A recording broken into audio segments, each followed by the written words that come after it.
प्रधानमंत्री नरेंद्र मोदी ने कहा, पिछले 10 वर्षों में जैव अर्थव्यवस्था 10 अरब डॉलर से बढ़कर 150 अरब डॉलर हो गई है। जीनोम इंडिया डाटा जारी करने को अनुसंधान और स्वास्थ्य देखभाल के लिए ऐतिहासिक कदम बताया। गृह मंत्री अमित शाह ने कहा, सरकार पुलिस बलों को स्मार्ट बलों में बदलने के लिए प्रतिबद्ध। उत्तर प्रदेश के मुख्यमंत्री योगी आदित्यनाथ ने प्रयागराज में महाकुंभ की तैयारियों का जायजा लिया। भाजपा अध्यक्ष जेपी नड्डा ने पार्टी की दिल्ली चुनाव प्रबंधन समिति की बैठक की। आम आदमी पार्टी के वरिष्ठ नेता अरविंद केजरीवाल ने फर्जी वोटरों को लेकर चुनाव आयोग से मुलाकात की। इस वर्ष गणतंत्र दिवस परेड देखने के लिए लगभग 10,000 विशेष अतिथियों को आमंत्रित किया गया और कुआलालंपुर में मलेशिया ओपन बैडमिंटन में चिराग शेट्टी और सात्विक साईराज रंकीरेड्डी की भारतीय जोड़ी पुरुष डबल्स क्वार्टर फाइनल में पहुंची। समाचार संध्या के साथ मैं विशाल शर्मा। प्रधानमंत्री नरेंद्र मोदी ने कहा है कि पूरी दुनिया विभिन्न वैश्विक समस्याओं के समाधान के लिए भारत की ओर देख रही है। श्री मोदी ने आज शाम नई दिल्ली में जीनोमिक्स डाटा कॉन्क्लेव के लिए एक वीडियो संदेश में कहा कि जीनोम इंडिया प्रोजेक्ट देश के जैव प्रौद्योगिकी परिदृश्य को परिभाषित करता है। प्रधानमंत्री ने कहा कि विकसित भारत को जैव अर्थव्यवस्था आधारित बनाने के लिए 21वीं सदी में जैव प्रौद्योगिकी और जैव ईंधन का समन्वय महत्वपूर्ण आधार है। बायो इकोनॉमी सस्टेनेबल डेवलपमेंट को गति देती है, इनोवेशन को अवसर देती है। मुझे खुशी है कि बीते 10 वर्षों में देश की बायो इकोनॉमी तेजी से आगे बढ़ी है। साल 2014 में जो बायो इकोनॉमी 10 बिलियन डॉलर की थी, वो आज 150 बिलियन डॉलर से ज्यादा की हो गई है। भारत अपनी बायो इकोनॉमी को नई बुलंदी देने में भी जुटा है। श्री मोदी ने जीनोम इंडिया डाटा जारी करने की सराहना की तथा इसे अनुसंधान और स्वास्थ्य देखभाल के लिए ऐतिहासिक कदम बताया। बीते 10 सालों में रिसर्च और इनोवेशन के लिए पढ़ाई के हर स्तर पर बहुत जोर दिया गया। आज 10,000 से ज्यादा अटल टिंकरिंग लैब में हमारे स्टूडेंट्स हर रोज नए नए एक्सपेरिमेंट कर रहे हैं। नौजवानों के इनोवेटिव आइडियाज को आगे बढ़ाने के लिए पूरे देश में सैकड़ों अटल इंक्यूबेशन सेंटर बने। कार्यक्रम के दौरान विज्ञान और प्रौद्योगिकी मंत्री डॉक्टर जितेंद्र सिंह ने एक्सचेंज ऑफ डाटा प्रोटोकॉल का प्रारूप जारी किया और आईबीडीसी डाटा एक्सेस पोर्टल का लोकार्पण किया। डॉक्टर सिंह ने कहा कि पिछला दशक भारत में जैव प्रौद्योगिकी के क्षेत्र में परिवर्तनकारी रहा है। हमारा ये मानना है कि आने वाले समय में जहां एक और अर्थव्यवस्था का एक प्रमुख अंग बायो इकोनॉमी रहेगा, वहीं उसी तरह से हेल्थ केयर में भी आने वाले समय में gene therapies, genetic methods of diagnosis, genetic methods of treatment, यही प्रमुखता से हमारे स्वास्थ्य सेवाओं का एक प्रमुख अंग बनकर उभरेंगे। प्रधानमंत्री नरेंद्र मोदी ने कहा है कि वर्ष 2047 तक भारत को विकसित राष्ट्र बनाने में प्रवासी भारतीयों की निर्णायक भूमिका है। श्री मोदी ओडिशा के भुवनेश्वर में 18वें प्रवासी भारतीय दिवस का औपचारिक उद्घाटन करने के बाद सभा को संबोधित कर रहे थे। प्रधानमंत्री ने वैश्विक विकास और भारत की विकास यात्रा में प्रवासी भारतीयों की महत्वपूर्ण भूमिका की सराहना की। भारत के लोकतांत्रिक मूल्यों के महत्व पर चर्चा करते हुए श्री मोदी ने कहा कि भारत न केवल लोकतंत्र की जननी है, बल्कि लोकतंत्र हमारी जीवन शैली में समाहित है। प्रधानमंत्री ने इस अवसर पर कई प्रदर्शनियों का उद्घाटन किया। कार्यक्रम में विदेश मंत्री डॉक्टर एस जयशंकर ने कहा कि ओडिशा में प्रवासी भारतीय दिवस सम्मेलन की मेजबानी नरेंद्र मोदी सरकार की पूर्वोदय नीति को दर्शाती है। इस वर्ष के प्रवासी भारतीय दिवस सम्मेलन का विषय है विकसित भारत में प्रवासी भारतीयों का योगदान। राष्ट्रपति द्रौपदी मुर्मू कल 18वें प्रवासी भारतीय दिवस सम्मेलन के समापन समारोह में शामिल होंगी। राष्ट्रपति अपने गृह राज्य ओडिशा की 2 दिवसीय यात्रा पर आज शाम भुवनेश्वर पहुंची। भारत सरकार और ओडिशा सरकार द्वारा संयुक्त रूप से आयोजित इस सम्मेलन में लगभग 75 देशों से लगभग 6,000 प्रवासी भारतीय भाग ले रहे हैं। राष्ट्रपति विभिन्न क्षेत्रों में उत्कृष्टता के लिए भारतीय प्रवासियों के 17 प्रतिष्ठित सदस्यों को प्रवासी भारतीय सम्मान पुरस्कार भी प्रदान करेंगी। केंद्रीय गृह मंत्री अमित शाह ने कहा है कि सरकार कानून व्यवस्था बनाए रखने के साथ साथ आंतरिक सुरक्षा की चुनौतियों का सामना करने के लिए भारतीय पुलिस बलों को स्मार्ट बलों में बदलने के लिए प्रतिबद्ध है। नई दिल्ली में आज पुलिस अनुसंधान और विकास ब्यूरो में एक समीक्षा बैठक की अध्यक्षता करते हुए उन्होंने ये बात कही। बैठक के दौरान श्री शाह ने ब्यूरो के 6 प्रभागों की उपलब्धियों, चल रहे कार्यों और भविष्य की रूपरेखा की भी समीक्षा की। उन्होंने नए आपराधिक कानूनों के कार्यान्वयन की दिशा में पुलिस अनुसंधान और विकास ब्यूरो द्वारा किए गए प्रयासों और पहलों की भी समीक्षा की। उन्होंने कहा कि पुलिस ब्यूरो को जमीनी स्तर पर कानून व्यवस्था में आने वाली चुनौतियों की पहचान कर उन पर अनुसंधान करना चाहिए और उनके समाधान खोजने की दिशा में काम करना चाहिए। ये समाचार हमारी वेबसाइट www.newsonair.gov.in और हमारे न्यूज ऑन एआईआर ऐप पर भी उपलब्ध हैं। समाचार संध्या में आपका फिर स्वागत है। उत्तर प्रदेश के मुख्यमंत्री योगी आदित्यनाथ ने कहा है कि प्रयागराज में 2025 का महाकुंभ आस्था और आधुनिकता का संगम होगा। प्रयागराज में आज शाम मीडिया को जानकारी देते हुए मुख्यमंत्री ने कहा कि आज उन्होंने महाकुंभ की तैयारियों का जायजा लिया।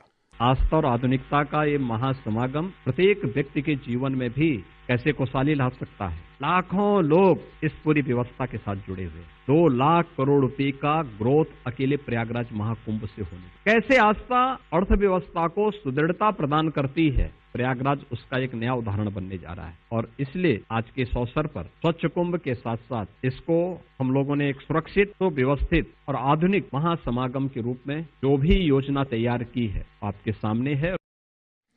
श्री आदित्यनाथ ने आज प्रयागराज में महाकुंभ 2025 के लिए डिजिटल मीडिया सेंटर का भी उद्घाटन किया। उत्तर प्रदेश के प्रयागराज में कल आकाशवाणी के कुंभवाणी चैनल का शुभारंभ किया जाएगा। उत्तर प्रदेश के मुख्यमंत्री योगी आदित्यनाथ महाकुंभ को समर्पित इस चैनल की शुरुआत करेंगे।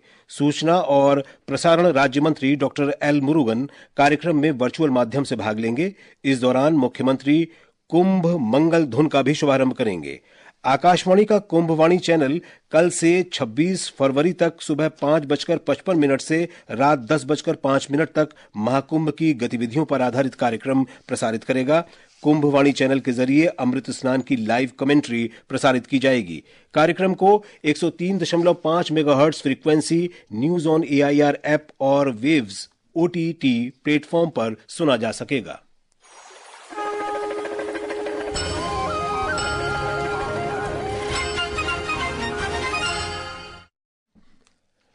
केंद्रीय वाणिज्य और उद्योग मंत्री पीयूष गोयल ने कहा है कि जैविक खेती बेहतर आय और रोजगार सृजित करने का शक्तिशाली माध्यम बन गई है।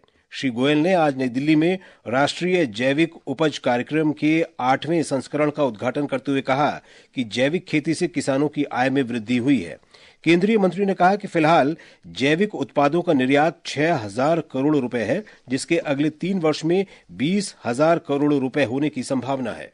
सबसे ज्यादा किसान जैविक खेती में भारत में और दुनिया में दूसरे नंबर पे है भारत का जमीनी क्षेत्रफल। अगर हमने थोड़ी और मेहनत की तो मुझे पूरा विश्वास है कि हम विश्व में नंबर 1 बन सकते हैं और अपने किसानों की आमदनी को बढ़ावा दे सकते। परीक्षा पे चर्चा के 8वें संस्करण के लिए देश विदेश से छात्रों, शिक्षकों और अभिभावकों से 2,70,00,000 से अधिक पंजीकरण प्राप्त हुए हैं। इस कार्यक्रम के लिए mygov.in पोर्टल पर ऑनलाइन पंजीकरण 14 दिसंबर से शुरू हुआ था और ये इस महीने की 14 तारीख तक चलेगा। शिक्षा मंत्रालय ने बताया कि प्रधानमंत्री नरेंद्र मोदी की परीक्षा पे चर्चा पहल परीक्षा से जुड़े तनाव को कम करने और परीक्षा को एक उत्सव में बदलने के लिए राष्ट्रव्यापी आंदोलन के रूप में आगे बढ़ रही है। भारतीय जनता पार्टी अध्यक्ष जगत प्रकाश नड्डा ने आज पार्टी की दिल्ली चुनाव प्रबंध समिति की एक बैठक की। राष्ट्रीय राजधानी में आयोजित ये बैठक विधानसभा चुनावों में पार्टी की रणनीति तय करने के लिए बुलाई गई थी। बैठक में भारतीय जनता पार्टी के दिल्ली प्रदेश अध्यक्ष वीरेंद्र सचदेवा और पार्टी के अन्य वरिष्ठ नेता उपस्थित थे। बैठक के बाद श्री सचदेवा ने बताया कि श्री नड्डा ने चुनाव तैयारियों का आकलन किया और सुझाव दिए। भाजपा नेता ने आम आदमी पार्टी पर दिल्ली में अवैध मतदाताओं का पंजीकरण कराने के प्रयास करने का आरोप लगाया। 23 तारीख को इलेक्टोरल रोल फ्रीज हो गया। 24 तारीख से लेकर अब तक जितने वोट बन रहे हैं, मैं दावे के साथ कह रहा हूं, अरविंद केजरीवाल की आम आदमी पार्टी इन वोटों को बनाने का अनैतिक रूप से काम कर रही है। अपने कार्यकर्ताओं के घरों में आसपास के प्रदेशों के रिश्तेदारों के नाम जोड़ने की एक कवायद चल रही है। इस बीच आम आदमी पार्टी के नेता अरविंद केजरीवाल ने आज नई दिल्ली में निर्वाचन आयोग से मुलाकात की। उन्होंने आरोप लगाया कि दूसरे राज्यों से दिल्ली में लोगों को लाकर फर्जी मतदाता बनाए जा रहे हैं। बहुत बड़े स्केल पे स्कैम चल रहा है, बहुत बड़ा फ्रॉड चल रहा है। छोटी सी असेंबली है, पिछले 15 दिन में 13,000 नए वोट बनने की एप्लीकेशन आई है। तो हमने उनको ये कहा कि इस तरह के लार्ज स्केल पे एडिशन और डिलीशन हो रही है। 18.5% वोट अगर किसी विधानसभा की इधर से उधर कर दी जाएंगी तो फिर चुनाव थोड़ी है। ये समाचार आकाशवाणी से प्रसारित किए जा रहे हैं। गणतंत्र दिवस परेड के अवसर पर इस वर्ष लगभग 10,000 विशेष अतिथियों को आमंत्रित किया गया है। एक रिपोर्ट। इन विशेष अतिथियों में सरपंच, आपदा राहत कार्यकर्ता, सर्वश्रेष्ठ प्रदर्शन करने वाले जल योद्धा, हथकरघा और हस्तशिल्प कारीगर, मन की बात प्रतिभागी, माय भारत स्वयंसेवक, पूर्वोत्तर राज्यों के अतिथि और सर्वश्रेष्ठ स्टार्टअप शामिल हैं। रक्षा मंत्रालय ने कहा है कि आमंत्रित अतिथियों में से कुछ स्वयं सहायता समूहों के माध्यम से रोजगार सृजन सुनिश्चित करने के लिए अनुकरणीय कार्य कर रहे हैं। पैरा ओलंपिक दल के सदस्य, शतरंज ओलंपियाड पदक विजेता, ब्रिज वर्ल्ड गेम्स रजत पदक विजेता और स्नूकर विश्व चैंपियनशिप स्वर्ण पदक विजेताओं को भी विशेष अतिथि के रूप में आमंत्रित किया गया है। दीपेंद्र की रिपोर्ट के साथ समाचार कक्ष से सरफिरोजी। रक्षा मंत्री राजनाथ सिंह एयरो इंडिया 2025 समारोह से पहले कल नई दिल्ली में राजदूतों की गोलमेज बैठक की अध्यक्षता करेंगे। रक्षा मंत्रालय ने बताया है कि इस कार्यक्रम में भाग लेने के लिए 150 से अधिक मित्र देशों के राजदूतों और उच्चायुक्तों को निमंत्रण भेजा गया है। केंद्रीय संसदीय कार्य मंत्री किरेन रिजिजू कल नई दिल्ली में केंद्रीय विद्यालयों के लिए 34वीं राष्ट्रीय युवा संसद प्रतियोगिता 2023-24 के पुरस्कार प्रदान करेंगे। विकसित भारत युवा नेता संवाद 2025 नई दिल्ली में कल से भारत मंडपम में शुरू होगा। युवा कार्यक्रम और खेल मंत्रालय ने कहा है कि इस 3 दिवसीय कार्यक्रम का उद्देश्य युवाओं को विकसित भारत के लिए उन्नतशील विचार प्रस्तुत करने के लिए मंच प्रदान करना है। लोकसभा अध्यक्ष ओम बिरला ने कहा है कि भारतीय और स्कॉटिश सांसदों को आर्टिफिशियल इंटेलिजेंस के उपयोग में अपने अनुभवों से सीखने की आवश्यकता है। श्री बिरला ने इंग्लैंड, स्कॉटलैंड और गवर्नर्स की अपनी यात्रा के दौरान स्कॉटलैंड के प्रथम मंत्री जॉन सुनी के साथ एक बैठक में ये बात कही। अमेरिका की फिल्म नगरी लॉस एंजलिस भयानक आग की चपेट में है और इसमें हॉलीवुड हिल्स को भी अपनी चपेट में ले लिया है। कल रात तकरीबन 1.5 लाख लोगों को क्षेत्र से बाहर जाने के आदेश दिए गए। सात्विक साईराज रंकीरेड्डी और चिराग शेट्टी कुआलालंपुर में मलेशिया ओपन बैडमिंटन टूर्नामेंट के पुरुष डबल्स क्वार्टर फाइनल में पहुंच गए हैं। भारतीय जोड़ी ने आज मलेशिया के नूर मोहम्मद अयूब और तेन वी कियोंग को 21-15, 21-15 से हराया। कल अंतिम 8 में सात्विक और चिराग का सामना मलेशिया के ही ओंग येव सिन और तियो ई यी से होगा। और अब अंत में मुख्य समाचार एक बार फिर। प्रधानमंत्री नरेंद्र मोदी ने कहा, पिछले 10 वर्षों में जैव अर्थव्यवस्था $10 अरब से बढ़कर $150 अरब हो गई है। जीनोम इंडिया डाटा जारी करने को अनुसंधान और स्वास्थ्य देखभाल के लिए ऐतिहासिक कदम बताया। गृह मंत्री अमित शाह ने कहा कि सरकार पुलिस बल को स्मार्ट बल में बदलने के लिए प्रतिबद्ध है। उत्तर प्रदेश के मुख्यमंत्री योगी आदित्यनाथ ने प्रयागराज में महाकुंभ की तैयारियों का जायजा लिया। भाजपा अध्यक्ष जेपी नड्डा ने पार्टी की दिल्ली चुनाव प्रबंधन समिति की बैठक की। आम आदमी पार्टी के वरिष्ठ नेता अरविंद केजरीवाल ने फर्जी वोटरों को लेकर चुनाव आयोग से मुलाकात की। इस वर्ष गणतंत्र दिवस परेड देखने के लिए लगभग 10,000 विशेष अतिथियों को आमंत्रित किया गया। और कुआलालंपुर में मलेशिया ओपन बैडमिंटन में चिराग शेट्टी और सात्विक साईराज रंकीरेड्डी की भारतीय जोड़ी पुरुष डबल्स क्वार्टर फाइनल में पहुंची। इसके साथ ही समाचार संध्या का ये अंक समाप्त हुआ। नमस्कार।